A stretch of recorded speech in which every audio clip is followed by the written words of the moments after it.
오늘 우리에게 주시는 여호와 하나님의 말씀은 하박국 2장 9절로 20절입니다. 하박국 2장 9절로 20절까지 말씀, 오늘 우리에게 주시는 하나님의 말씀입니다. 재앙을 피하기 위하여 높은 데 깃들이려 하며 자기 집을 위하여 부당한 이익을 취하는 자에게 화 있을진저. 내가 많은 민족을 멸한 것이 내 집에 욕을 부르며 내 영혼에게 죄를 범하게 하는 것이 되었도다. 담에서 돌이 부르짖고 집에서 들보가 응답하리라. 피로 성읍을 건설하며 불의로 성을 건축하는 자에게 화 있을진저. 민족들이 불탈 것으로 수고하는 것과 나라들이 헛된 일로 피곤하게 되는 것이 만군의 여호와께로 말미암음이 아니냐. 이는 물이 바다를 덮음같이 여호와의 영광을 인정하는 것이 세상에 가득함이니라. 이웃에게 술을 마시게 하되 자기의 분노를 더하여 그에게 취하게 하고 그 하체를 드러내려 하는 자에게 화 있을진저. 내게 영광이 아니요 수치가 가득한즉 너도 마시고 너의 할례 받지 아니한 것을 드러내라. 여호와의 오른손의 잔이 내게로 돌아올 것이라. 더러운 욕이 내 영광을 가리리라. 이는 내가 레바논에 강포를 행한 것과 짐승을 죽인 것 곧 사람의 피를 흘리며 땅과 성읍과 그 안의 모든 주민에게 강포를 행한 것이 내게로 돌아오리라. 새긴 우상은 그 새겨 만든 자에게 무엇이 유익하겠느냐? 부어 만든 우상은 거짓 스승이라. 만든 자가 이 말하지 못하는 우상을 의지하니 무엇이 유익하겠느냐? 나무에게 깨라 하며 말하지 못하는 돌에게 일어나라 하는 자에게 화 있을진저. 그것이 교훈을 베풀겠느냐? 보라, 이는 금과 은으로 입힌 것인즉 그 속에는 생기가 도무지 없느니라. 오직 여호와는 그 성전에 계시니 온 땅은 그 앞에서 잠잠할지니라 하시니라. 아멘. 하나님의 말씀입니다. 하박국서를 우리가 좀 이해할 필요가 있습니다. 하박국서 1장에서는 하박국이 답답합니다. 하나님, 이렇게 토로합니다. 하나님, 이스라엘을 보면 믿음의 사람들이라고 하는 이 이스라엘 백성들을 보면 하나님 불의가 가득하고 강포가 있고 악이 있고 또 사람을 해치는 것들이 가득하고 죄가 가득합니다. 하나님, 이 민족의 현실을 보고 믿는 사람들의 현실을 보니 답답합니다. 하나님은 일하고 계시는 것이 맞습니까? 이렇게 하박국이 하나님 앞에 자신의 답답한 마음을 토해 놓습니다. 그러자 하나님께서 나는 일하는 여호와라라고 하시면서 하나님의 일하심을 하박국에게 보여주십니다. 그런데 하박국이 하나님의 일하심을 보고 깜짝 놀랍니다. 왜냐하면 하나님께서 죄 가운데 있는 믿음의 사람들인 이스라엘을 심판하기 위해서 갈대아 나라 사람, 바벨론 사람들을 들어서 이스라엘을 심판하시는 것을 보여주셨기 때문입니다. 그러자 하박국은 깜짝 놀라서 아니 하나님, 의로운 자가 불의한 자를 심판하는 것은 내가 수용하겠는데 어떻게 우리보다 더 악한 저 갈대아 사람, 바벨론 사람들이 더 의로운 사람을 의롭다고 할 수 있는 이스라엘을 심판할 수가 있습니까? 라고 하면서 이것이 하나님의 의이십니까? 이것이 하나님의 공의이십니까? 라고 하나님께 되물으면서 이것이 과연 하나님의 공의이신지, 과연 하나님께서 내게 뭐라고 하실 것인지 내가 높은 성리에 올라가서 하나님의 응답을 기다리겠습니다. 라고 하는 것이 1장입니다. 하박국의 답답함, 하나님은 일하십니까? 라고 하는 하박국의 답답함, 그 답답함에 대하여 하나님은 나는 일하는 여호와라고 하며 바벨론을 도구로 삼아 이스라엘을 징계하며 심판할 것이다 라고 하시는 말씀, 그리고 그렇게 하박국이 성루에서 기다리자 하나님의 말씀이 임하는 것이 2장 1절 이하의 말씀입니다. 2장 1절 이하의 말씀에서 하나님께서는 내가 하는 일은 비록 더뎌 보인다 할지라도 속히 이루어질 것이다. 너희가 볼 때는 하나님이 일하시나 더뎌 보이는 것 같지만 속히 일하시며 하나님은 반드시 이루신다라고 말씀을 하시면서 이제 바벨론에 대하여 화 있을진저 저주의 말씀을 하시기 시작을 하십니다. 그러면서 하나님께서는 하박국 2장 4절에서 우리가 너무나 잘 아는 말씀을 주시지요. 자, 도구인 바벨론에 의해서 이스라엘인 너희들이 징계를 받을 때, 바벨론에 의해서 너희가 하나님의 심판을 받을 때에 어떻게 살아야 하느냐? 믿음으로 살아야 된다. 오직 의인은 믿음으로 말미암아 살게 될 것이다 라고 말씀을 하십니다. 그러니까 여러분, 우리가 지금 코로나 시대를 지나면서 이 코로나를 통해서 다른 사람에게 적용이 아닌 우리에게 적용을 해본다면 분명 하나님의 어떤 사인이 있는 것 아닙니까?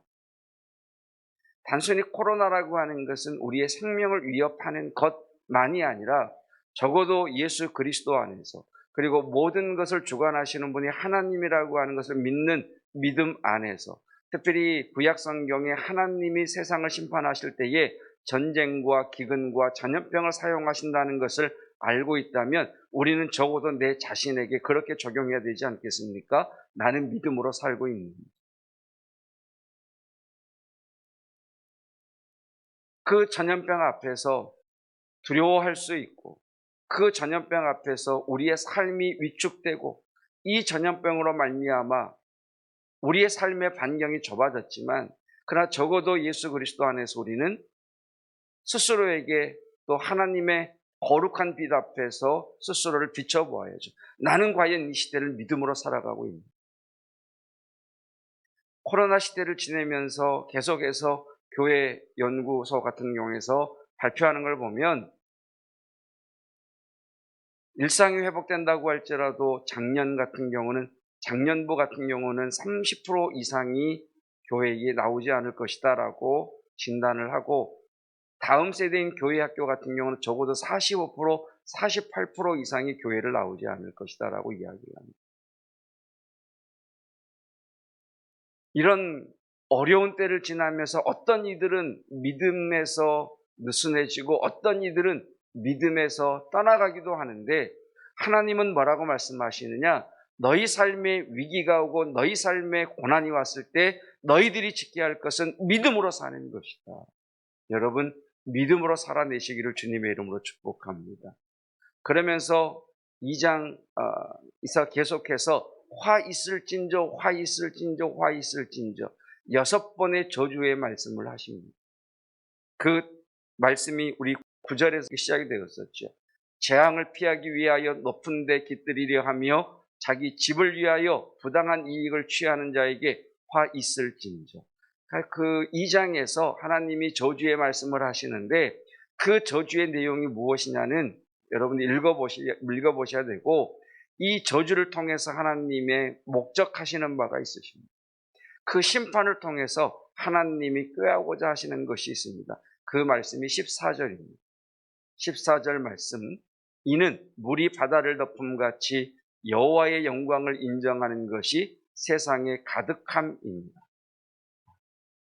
2장 4절, 14절의 밑줄을 그어야 되겠죠. 제가 말씀드리지 않아도. 그렇죠? 이는 물이 바다를 덮음같이 여호와의 영광을 인정하는 것이 세상에 가득함입니다. 여러분, 뭔가 안 맞지 않는 것 같지 않으세요? 그러니까 지금 도구로 삼은 바벨론, 그 바벨론에 의해서 이스라엘이 멸망하게 됩니다.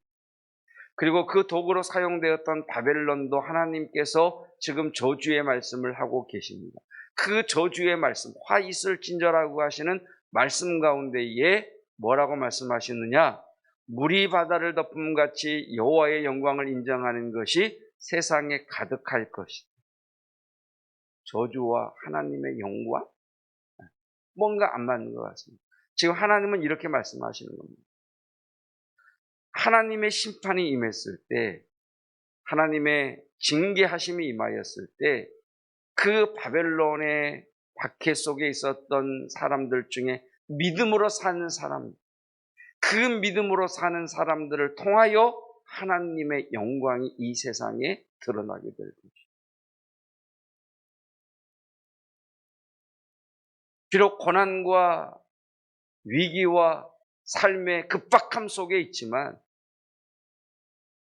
바벨론이라는 강력한 나라의 그 징계 가운데 있지만, 그리고 바벨론 나라의 그 멸망이 더디 오는 것 같지만, 그 속에서 믿음으로 사는 사람, 믿음으로 사는 그 사람들을 통하여 하나님의 의와 하나님의 공의하심과 하나님의 사랑하심, 하나님께서 이스라엘을 징계하실 때, 이스라엘을 심판하실 때 단순히 하나님의 공의만 따라 심판하시는 것이 아니라 그 불구덩이 속에서, 용광로 속에서 이스라엘이 하나님의 온전한 백성으로 세워지기를 원하시는 하나님의 숨어 계신 그 사랑, 그 사랑과 공의를 믿는 믿음의 사람들로 말미암아 하나님의 영광을 인정하는 것이 온 세상에 가득하게 될 것이다 라고 말씀하고 계십니다.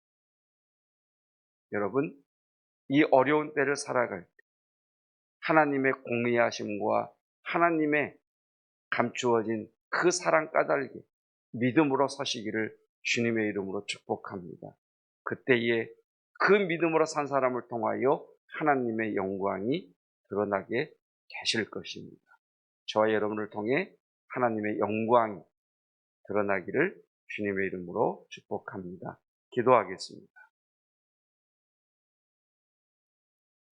이해할 수 없는 고난, 그것이 하박국의 질문이었고, 이스라엘보다 의로운 나라를 통해 하나님의 심판이 임하신다면 그것은 합당하지만 나보다 더 악한 자를 통해 나를 심판하신다는 것이 주님, 하나님의 공의이십니까? 라고 항변하는 하박국을 향해 하나님께서는 그때에 하나님께서 바벨론이라는 도구를 들어 이스라엘을 징계하실 그때에 너희들이 취할 태도는 믿음의 자세임을 말씀해 주셨습니다. 코로나로 인하여 답답하고 위기 가운데 살아가는 이 시대, 우리들에게 필요한 것은 믿음으로 사는 것임을 말씀하신 주님, 이 위기의 터널을 지나며 우리의 믿음이 느슨해지거나 믿음의 그 도로에서 이탈하는 것이 아니라, 경로에서 이탈하는 것이 아니라 더욱 믿음으로 나아갈 수 있도록 우리를 붙들어 주시기를 원합니다. 하나님의 진노하심과 하나님의 심판 가운데에서 하나님께서는 그 믿음으로 걸어가는 이들을 통해 하나님의 공의로우심과 하나님의 감추어진 사랑을 이 세상에 가득하게 하실 터인데, 하나님 그 믿음의 반열에 우리가 서 있기를 원합니다. 오늘도 우리를 인도해 주시고 말씀으로 우리 속에 두신 하나님의 소원과 꿈이 우리를 움직이게 하는 말씀이 경험되어지게 하여 주시옵소서. 젊은이들에게 진로의 문을 여시며 만남의 복을 허락하여 주옵시고, 특별히 다음 세대들에게 지혜와 키가 자라가며 믿음의 대를 이을 수 있는 은혜 베풀어 주옵소서. 하나님, 부스터샷 제3차 접종을 하나님 하는 성도들도 있습니다. 주여 강건케 하시며 무엇보다 예수의 보혈을 덮으시고 성령의 기름을 부으사 안전케 하시며 강건케 하옵소서. 육체의 약함 가운데 있는 이들을 성령께서 품으사 회복하여 주시며 강하게 하시며 치유되게 하시며 일어나게 하여 주시옵소서. 예수 그리스도의 은혜와 하나님의 사랑하심과 성령 하나님의 놀라우신 은혜가 이 곤고한 시대를 지날 때 오직 믿음으로 주 앞에 서기를 원하는 믿음의 성도들 위해 영원토록 함께 하시기를 축원하옵나이다. 아멘.